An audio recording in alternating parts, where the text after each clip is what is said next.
Pertama-tama kita include library, kemudian kita membuat struct data peserta yang isinya dengan nama, jenis kelamin, ini tipe datanya char, kemudian ini tipe datanya umur dan durasi. Kemudian kita membuat sebuah fungsi di mana berisi input data dengan membuka filenya dulu, ini berdasarkan NIM, kemudian kita scanf, nama peserta hingga durasi.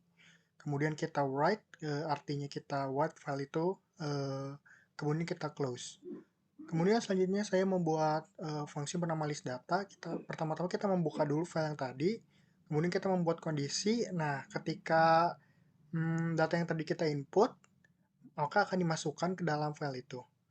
Kemudian kita close, kita enter. Kemudian selanjutnya saya membuat sebuah fungsi bernama search data untuk mencari nama data yang sudah kita input tadi atau ada atau tidak. Dengan membuka file terlebih dahulu, nah kita di sini untuk input nama yang tadi kita input ada atau enggak, dengan membuat kondisi di mana ketika file yang kita buka itu um, valid gitu ya, dia akan menampilkan data-datanya. Jika tidak atau sebaliknya, maka data tidak akan tercari. Kemudian kita enter bagian sorting data. Pertama-tama kita membuat sebuah variabel bernama ini tuh suatu fungsi bernama void tukar, di mana isinya itu data peserta A dan B yang akan dibandingkan. Nah, ini akan ditampung dulu, kemudian bawahnya itu untuk membandingkan si string itunya, string namanya.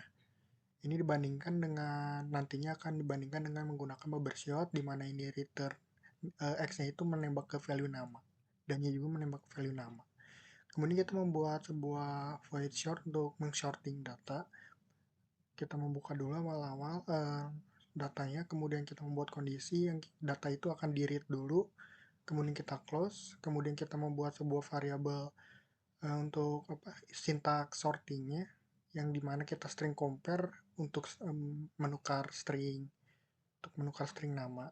Kita open kemudian filenya, kemudian kita write hasilnya, nanti hasil sortingnya akan di write ke dalam file. Kemudian kita akan menampilkan hasil yang sudah di sorting tadi. Nah, ini kita akan print, kemudian kita F close.